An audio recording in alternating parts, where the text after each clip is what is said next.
तो फिल्म की शुरुआत होती है तीन बच्चों से जो शाम के वक्त खेल रहे होते हैं। तभी शाम की अजान होने लग जाती है। बच्चे को याद आता है कि उनकी टीचर ने उन्हें बताया था कि इस अजान के वक्त या तो अपने घर चले जाना चाहिए या फिर मस्जिद में, वरना शाम के इस टाइम खुली सड़कों पर शैतान सरेआम घूमते हैं बच्चों को नुकसान पहुंचाने के लिए। पर उसके साथ ही उसकी बात मानने को तैयार ही नहीं थे। वो खेल में बिल्कुल मगन थे। खेलते हुए उनकी स्टिक जाकर जंगल में गिर जाती है और कार्ता अपनी स्टिक को लेने के लिए जंगल में जाता है। वो दिखता है कि उसकी स्टिक एक गड्ढे के अंदर गिरी हुई थी और जब वो उस गड्ढे के अंदर हाथ डालता है स्टिक को उठाने के लिए तो अंदर से कोई उसका हाथ पकड़ लेता है। वो डर जाता है, जोर से चिल्लाता है, पर वो अपना हाथ छुड़वा नहीं पाता। दूसरी तरफ वो बच्ची जो अपने घर की तरफ जाने लगी थी, उसको भी रास्ते में किसी की आवाज आती है जैसे कोई उसे अपनी तरफ बुला रहा हो। वो डर कर आगे की तरफ जाने लगी। उसने पीछे मुड़कर देखा भी नहीं, पर तभी किसी ने नीचे टांगों की तरफ से उसके ऊपर वार कर लिया और उसे जमीन पर गिराते हुए घसीटते हुए जंगल के अंदर ले गया। उसकी चीख उसके तीसरे दोस्त ने सुनी और उसे ढूंढते हुए वो भी जंगल के अंदर चला गया। यहाँ पर कार्ता, जिसका हाथ गड्ढे में किसी ने पकड़ा हुआ था, वो भी अपना हाथ छुड़वाने में कामयाब हो ही जाता है। लेकिन जब वो अपना हाथ बाहर निकालता है तो डर के मारे दोबारा उसकी चीख निकल जाती है। उसकी आधी उंगली किसी ने तोड़ ली थी, खा ली थी और अब वो डर और दर्द के मारे जोर जोर से चिल्ला रहा था। खैर, अब सीन कट हो जाता है और हमें 30 साल बाद का यानी प्रेजेंट का सीन दिखाया जाता है। 30 साल बाद हम कार्ता को देखते हैं जो अब पागलों वाली जिंदगी गुजार रहा है। उससे सुबह सुबह दो बच्चे टकरा जाते हैं जिनमें से एक बच्चा है आदि और दूसरे का नाम है सामान। बच्चों के बिहेवियर से हमें पता चलता है कि यहाँ का हर बच्चा और बड़ा कार्ता से डरता है। ये बच्चे भी डर कर स्कूल पहुंचते हैं तो पता चलता है कि ये स्कूल से लेट हो गए थे, जिसकी वजह से इन्हें टीचर से पनिशमेंट भी मिलती है। इनकी इसी पनिशमेंट के दौरान हम इनके क्लास की अच्छी लड़की आयु से भी मिलते हैं। आयु मिस्टर मार्टू की बेटी है जिनकी शॉप पर सामान हनी देता है, क्योंकि सामान की फैमिली बहुत ज्यादा गरीब है। तो जब जब सामान कमाता है तभी उनके घर में खाना पकता है। बेचारा सामान टीचर की पनिशमेंट के बाद जब मार्तो की शॉप पर आता है तो उन्हें मार्तो से भी डांट पड़ती है, क्योंकि आज हनी डिलीवर करने में उसे काफी देर हो गई थी। और अंकल मार्तो उससे कहते हैं कि अगर अगली मर्तबा लेट हुए तो मैं तुम्हारे बड़े भाई को शिकायत करूंगा। इस दौरान शॉप पर आयु अपनी साइकिल लेने के लिए आती है ताकि वो अपने अंकल को खाना देने जा सके। ट्विस्ट पता चलता है कि आयु के अंकल को यो नहीं बल्कि कार्ता ही थे जो आज तक उस बचपन वाले हादसे के बाद घर नहीं लौटे थे। उन्होंने जंगल में ही अपना टूटा फूटा सा घर बना लिया था। आयु उनसे प्यार करती थी, इसीलिए रोज उनके लिए खाना लेकर जाया करती थी। आज आयु खाना देने में देर कर चुकी थी। कार्ता बहुत ज्यादा डरा हुआ था। वो आयु से खाना भी नहीं लेता और उल्टा आयु को कहता है जल्दी से घर भाग जाओ, शाम हो गई है, तुम्हारे साथ कुछ भी हो सकता है। आयु भी परेशान घर वापस आ जाती है, जिसके बाद हमें मस्जिद का एक सीन दिखाया जाता है। यहाँ पर शहर के तकरीबन सभी बच्चे थे सिवाय सामान के। यहाँ पर आज प्रेस से इन सब के टीचर इन्हें बताते हैं कि उन्हें शाम के टाइम बाहर नहीं निकलना चाहिए और जिस टाइम पर आजान हो रही हो भागकर उसी टाइम पर मस्जिद में या घर आ जाना चाहिए, वरना शैतान उनको नुकसान पहुंचा सकते हैं। इधर सामान जो अपने घर पर था सेफ तो हमें वो भी नहीं लगता। वो जब अपनी ग्रैंड माँ को खाना खिला रहा होता है तो अचानक उसे किसी की आहट महसूस होती है। पता चलता है कि इस टाइम उसके भाई ही घर आए थे जो उसे आते ही मारने लग जाते हैं क्योंकि उसने आज हनी डिलीवर नहीं किया था। इसके बाद वो उसे लास्ट वार्निंग देते हुए अपने काम के लिए निकल जाते हैं, जिसके बाद हम दोबारा से सामान के पीछे एक डार्क शेडो को देखते हैं जिसके लंबे लंबे बाल भी थे। सामान ने जो पहले आहट सुनी थी और उससे अपने भाई की आहट समझ लिया था, असल में वो भी इसी एंटिटी की ही आहट थी। एक मर्तबा के लिए तो सामान भी डर जाता है, पर फिर वो अपने दिल को समझाता है कि शायद मैंने ही कुछ गलत देख लिया है। खैर, अगली सुबह दोबारा सामान अपनी शहद की बोतल्स लेकर अपने स्कूल के लिए निकल जाता है। रास्ते में वो शहद भी डिलीवर करता है और जब तक स्कूल पहुंचता है तो ये लोग दोबारा लेट हो चुके होते हैं और इन दोनों को ही टीचर दोबारा से सजा दे देती है। पनिशमेंट खत्म होकर जब ये लोग बाहर निकलते हैं तो ये प्लान बनाते हैं कि ये शहर जाकर कोई मूवी देख कर आएंगे। ये लोग रास्ते में चलने वाली एक वैन से लिफ्ट ले लेते हैं और इसी दौरान हमें सीन कट होकर कार्ता को दिखाया जाता है।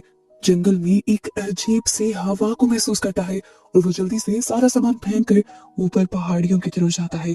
आसमान को गौर से देखने पर वो नोट करता है कि आसमान हद से ज्यादा लाल था। इन सभी चीजों से वो डर जाता है क्योंकि उसे ऐसा महसूस हो रहा था कि ये शाम बिल्कुल वैसे ही है जैसी 30 साल पहले थी, जिस शाम ने उसे पागल बनाया था।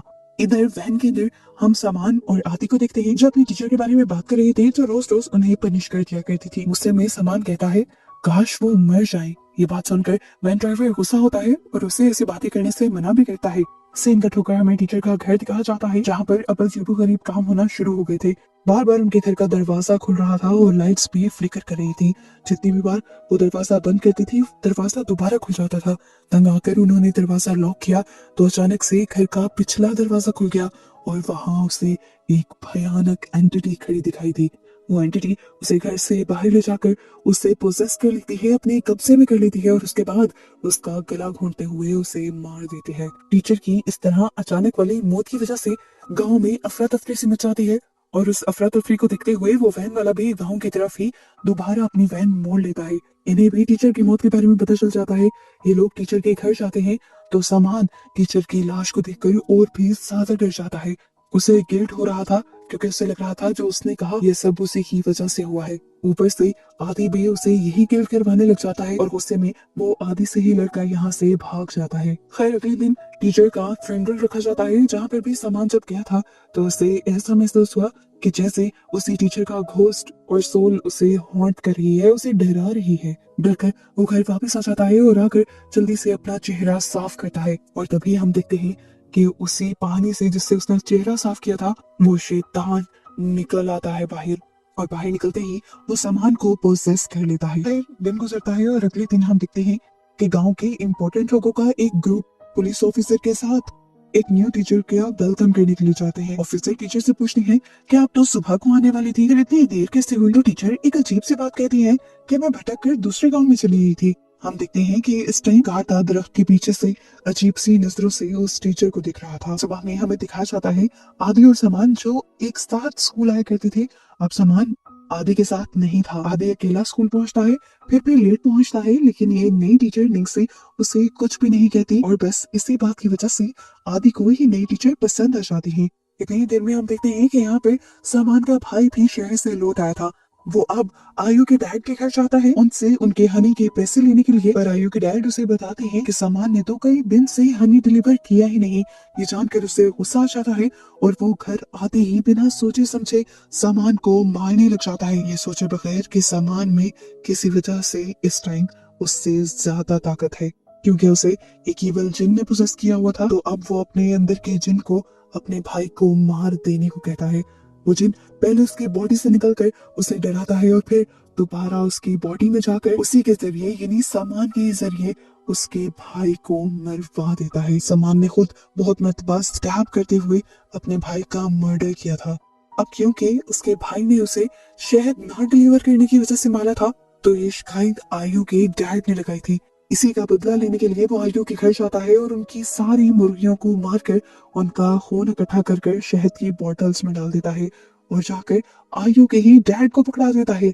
ये खून देखते ही आयु और आयु के डैड दोनों ही डर जाते हैं और उनके हाथ से बॉटल्स भी गिर जाती हैं, जिसकी वजह से आयु के डैड उसे देखकर डर भी जाते हैं। खैर अभी सुबह सुबह का क्योंकि टाइम था, आयु के डैड अपनी शॉप पर चले जाते हैं जबकि आयु स्कूल चली जाती है। इस टाइम पर बहुत ही अजीब चीज आयु के साथ ये होती है कि उसकी पहली वाली टीचर का घोस्ट उसे डराने लग जाता है और बार बार उसके कान में सामान का नाम लेता है। बेचारी डरती हुई किसी तरह पूरे दिन का ही स्कूल खत्म करती है और शाम में जब घर पहुंचती है तो पता चलता है कि उसकी सारी मुर्गियों को किसी ने मार दिया था और इन्हें पता भी चल गया था कि ये काम सामान का है। पुलिस ऑफिसर के साथ वो सामान के घर के लिए निकल जाते हैं और वहाँ वो सामान के भाई की डेड बॉडी देखकर बहुत ज्यादा डर जाते हैं। आदि अपने दोस्त को बहुत अच्छी तरह से जानता था।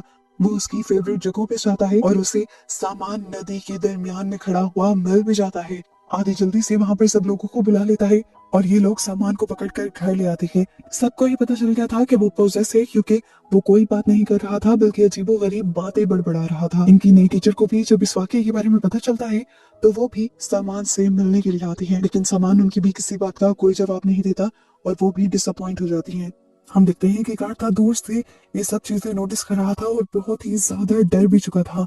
अंदर सामान के पास अब हम दो सोल्स को देखते हैं, एक उसके भाई की और साथ में उसी टीचर की जिसके बारे में उसने बददुआ की थी। वो दोनों मिलकर उसे डराते हैं और उसे मर जाने को कहते हैं और उन दोनों की बात मानते हुए सामान अपने आप को फांसी से लटका कर अपनी जान दे देता है।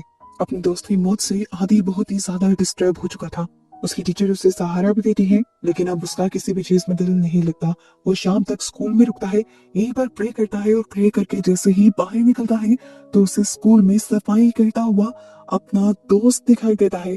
असल में ये सामान का घोस्ट था जो उसे देखते ही उसे पोजेस कर लेता है और आदि भी अब पागल हुआ दीवार में टकरे मारने लग जाता है। इधर हम कार्ता को भी देखते हैं जो आदि को देखकर ये समझ गया था कि वो भी पोजेस हो गया है, इसीलिए वो एक तावीज जाकर आदि के घर पर लटका देता है। पर ये सब आदि के डैड देख लेते हैं और उन्हें इस हरकत से कार्ता की गुस्सा भी आता है। खैर अगली सुबह हम दोबारा स्कूल का ही सीन देखते हैं। सभी बच्चे क्लास में आ गए थे। क्लास के दौरान दोबारा आयु को अपनी पुरानी वाली टीचर की स्टोर डराने आ गई थी। इस मर्तबा उन्होंने आयु के कान में आदि का नाम लिया था, बिल्कुल उसी तरह जिस तरह सामान का नाम लिया था। वो डर गई क्योंकि उसे समझ आ गई थी कि जिस तरह पहले सामान मर गया अब आदि भी मर जाएगा। वो सोचती है कि वो उसकी जान बचा सकती है, इसीलिए जब वो उसका पीछा करती है तो उसे आदि क्लास में नहीं मिलता। बेचारी आयु उसे हर जगह ढूंढती है, उसके घर, उसकी फेवरेट जगह, यहाँ तक कि जंगल में भी, लेकिन आदि उसे नहीं मिलता। लेकिन हम आदि को जंगल के अंदर ही देखते हैं। वो जंगल के पास से गुजरते हुए एक बच्चे को अजीब सी आवाज में अपने पास बुलाता है और वो बच्चा भी अजीब पोजेशन की हालत में उसकी बात मानते हुए उसके साथ चला जाता है। हमें पता चलता है कि जल्द ही उन दोनों की गायब होने की खबर पूरे गांव में फैल जाती है और हर एक के ढूंढने के बावजूद भी वो दोनों बच्चे किसी को कहीं नहीं मिल पाते। सामान की मौत और इस तरह दो बच्चों के गायब होने की वजह से अब गांव में डर बहुत ज्यादा फैल गया था। टीचर भी स्कूल में सभी बच्चों को समझाती हैं कि किसी भी बच्चे को शाम के वक्त में बाहर नहीं रुकना चाहिए और अब सब बच्चे जल्दी से स्कूल खत्म कर एक साथ घर जाएंगे और घर जाकर प्रेयर करेंगे ताकि वो दोनों गुमे हुए बच्चे मिल जाएं और सामान की सोल को सुकून मिल जाए। क्लास खत्म होने के बाद मैडम बाहर निकलती हैं तो आयु उनके पास आती है और उनके हाथ में अपने अंकल कार्ता का दिया हुआ तावीज रख देते हैं और उस तावीज के रखते ही जैसे उस टीचर को करंट लग जाता है और वो उस तावीज को फेंक देती है। वो आयु से पूछती है ये क्या है। आयु इस तावीज के बारे में बता देती है जो इंसान से नेगेटिव एनर्जीज को दूर रखता है। अब टीचर अपने आप को कंपोज करती है और आयु से कहती है अरे बेटा मुझे ऐसी चीजों पर बिलीव नहीं है और आपको भी नहीं करना चाहिए। जबकि सीन कट होकर अब हमें ऑफिसर को दिखाया जाता है जो अभी तक उस बच्चे को और आदि को ढूंढ रहे थे। आदि जिस बच्चे को जंगल के अंदर लेकर गया था, इन लोगों को उस बच्चे की लाश एक टनल के अंदर मिल भी जाती है, पर यहाँ भी उन्हें आदि नहीं मिलता। इधर आयु के डैड जब अपने घर वापस पहुंचते हैं तो देखते हैं कि उनके घर के बाहर बेंच पर एक मुर्दा था। उन्हें सीधा करने पर पता चला ये कोई और नहीं बल्कि सामान ही था जिसकी डेड बॉडी को किसी ने यहाँ लाकर रख दिया था। यहाँ आयु जो अभी भी अपने दोस्त आदि को ढूंढने के लिए दोबारा जंगलों में निकली थी, वो आदि को सड़क के दरमियान में देख भी लेती है जो बुरी तरह बड़ा सा चाकू लिए एक डॉग को मार चुका था। आयु को देखते ही वो आयु को मारने के लिए भी उसके पीछे पड़ जाता है और आयु भी साइकिल छोड़कर भागने लग जाती है और करीब के एक घर में आकर उस घर में अपने आप को बंद कर लेती है। बार बार इस घर को नॉक करता रहता है और आखिर में दरवाजा नॉक होना बंद हो जाता है। इन लड़कियों को लगता है कि आदि चला गया, लेकिन वो चलकर यहाँ के दूसरे दरवाजे की तरफ आया था। इस दरवाजे से घर के अंदर आते ही वो आयु के ऊपर हमला करने ही वाला था, पर किसी ने पीछे से उसी के ऊपर हमला कर दिया और उसे बेहोश कर दिया। ये असल में इस गांव के सिक्योरिटी गार्ड थे जो भी इस तरह उसे आता देख चुके थे। अब वो गार्ड उसे लेकर मस्जिद में चला जाता है और यहाँ पर पता चलता है कि असल में वो भी एक इवल एनर्जी के पोजीशन में है, उसे किसी शैतान ने अपने कब्जे में लिया हुआ है। ये जानते ही यहाँ पर सभी लोग उसका एक्सोर्सिज्म शुरू कर देते हैं जिसकी वजह से उसे बहुत सारी काली वॉमिटिंग आती है और कुछ पल के लिए वो ठीक भी हो जाता है, लेकिन फिर भी बेहोश रहता है। बाहर सब लोग बातें करते हैं और इन लोगों को पता चलता है कि इन्होंने आदि को ही ग्रेवयार्ड की तरफ यानी कब्रिस्तान की तरफ जाते हुए देखा था और इससे इन्होंने इस बात का भी अंदाजा लगाया कि जरूर सामान की डेड बॉडी को भी आदि ने ही निकाला होगा। किसी को भी समझ नहीं आता कि आदि ये सब कर क्यों रहा था। तब आदि के डैड बताते हैं कि 1-2 दिन पहले मैंने कार्ता को यहाँ देखा था, उसने एक तावीज मेरे घर के बाहर लटकाया है, क्या पता वो ब्लैक मैजिक करता हो और वही ये सब करवा रहा हो। ये बातें जानकर सब लोग गुस्सा होते हुए कार्ता की टूटी फूटी झोपड़ी में चले जाते हैं और उसे बहुत ज्यादा मारते हैं। इससे पहले कि वो मर ही जाता, ठीक वक्त पर यहाँ पर ऑफिसर आ जाते हैं और सभी लोगों को रोक देते हैं और कहते हैं कि कार्ता को मैं अपने घर पर कैद करके रखूंगा और उसकी इन्वेस्टिगेशन खुद करूंगा, आप लोगों को उसको मारने की जरूरत नहीं है। पुलिस ऑफिसर की बात सब लोग मान जाते हैं और इस तरह कार्ता को छोड़ दिया जाता है। सीन कट होकर अब हमें आयु को दिखाया जाता है जो आदि के अपने पीछे पड़ने की वजह से बहुत ज्यादा सदमे में आ गई थी और बीमार भी हो गई थी। यहाँ पर वो अपने डैड को बताती है कि अंकल कार्ता बेकसूर है, वो तो इस गांव को बचाना चाहते हैं। उसके डैड अभी उसकी बात समझ पाते तभी उनके घर पर नॉक होता है। पता चलता है कि आयु से मिलने के लिए उनकी टीचर आई थी, जिसे देखते ही आयु बहुत ज्यादा डर जाती है। और यहाँ हमें बहुत बड़ा ट्विस्ट ये रिवील होता है कि वो टीचर जिसे पूरी मूवी से सब लोग अच्छा समझ रहे थे, असल में वही वो इवल जिन थी। और ये सबको कैसे पता चला था, ये बात जानने के लिए कहानी जाती है फ्लैशबैक में। उस दिन जब कार्ता को शाम काफी अजीब लगी थी, तो वो बहुत ज्यादा परेशान हो गया था। उसने पूरे गांव पर नजर रखी और समझने की कोशिश की कि गांव में अननेचुरल क्या होने वाला है। और उसी दिन वो टीचर वहां पर आई, जिससे कार्ता को अंदाजा हुआ कि असल में वो टीचर इंसान नहीं है, बल्कि वो टीचर असल में ब्लैक मदर नाम की एक एंटिटी है जो इंसान का रूप लेकर यहाँ आई है।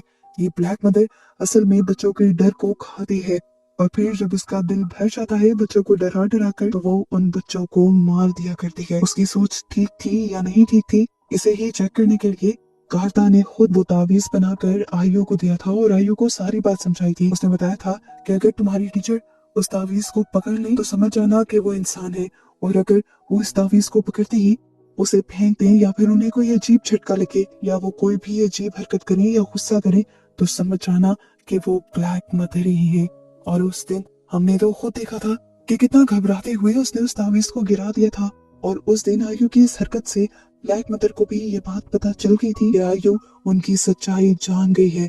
इसीलिए उन्होंने आदि को पोजेस किया था आयु को डराने के लिए। वो इस टाइम आयु के बहुत करीब बैठकर उसके मुंह पर हाथ फेरते हुए कहते हैं, तुम गांव में किसी को कुछ नहीं बताओगी, क्योंकि अगर तुमने ऐसा किया तो तुम्हारे साथ सारे गांव वाले ही मारे जाएंगे। यहाँ पे वो अपने सारे बुरे कामों को भी कन्फेस कर लेती है कि ना सिर्फ पहली वाली टीचर को उसने मारा था यहाँ आने के लिए, बल्कि सामान को भी उसी ने मारा था और आदि को भी उसी ने पोसेस किया था। और वो बच्चा जो आदि के थ्रू मरा था वो भी उसी ने मारा था।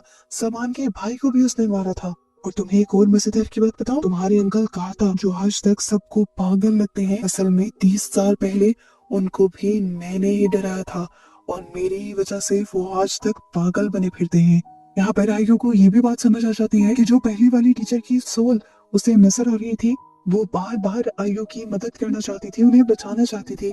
वो जब जब सामान और आदि का नाम ले रही थी तो उसका मतलब था कि आयु को सामान और आदि को बचाना है, पर वो दोनों को ही बचा नहीं पाई। अगली बार उसे फौरन कार्ता को दिया हुआ तावीज याद आता है और वो इस तावीज को उस टीचर के सामने कर देती है, यानी ब्लैक मदर के सामने कर देती है। पर अब ब्लैक मदर इतने सारे लोगों को मारने और डराने के बाद इतनी ताकतवर हो चुकी है कि इस तावीज का उस पर कोई असर नहीं हो रहा।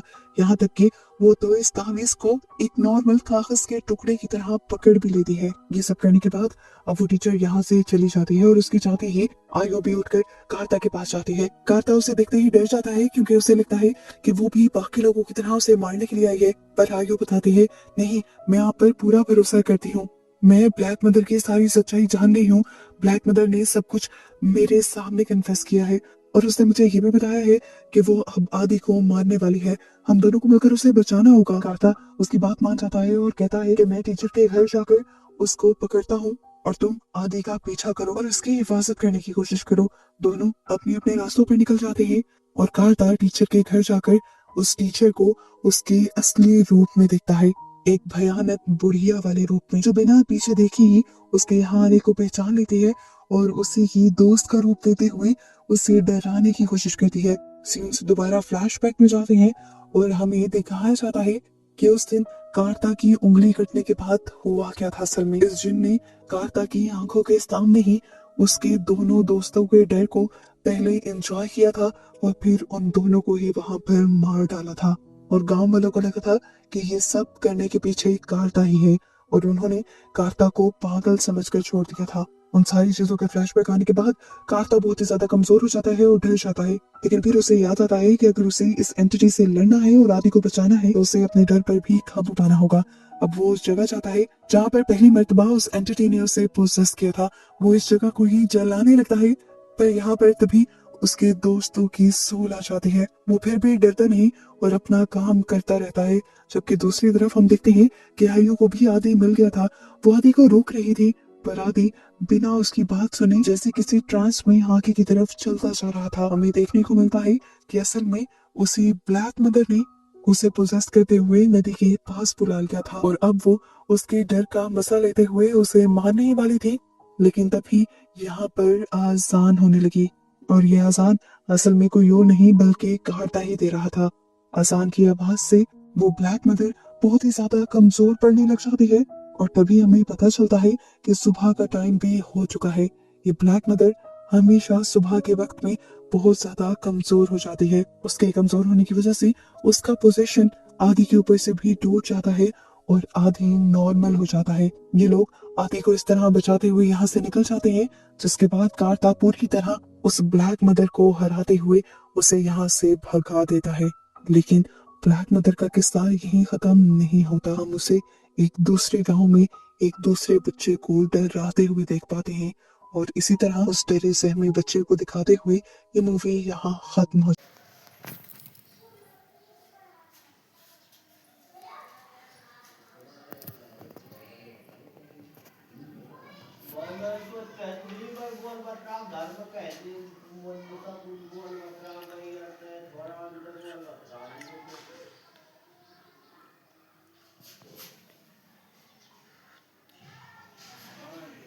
जब बोल घर में बोल मत रहा कि जब इस बात चले। हाँ मैंने आपकी बात फलन में भाई बताली में सब गया बराबर में। हाँ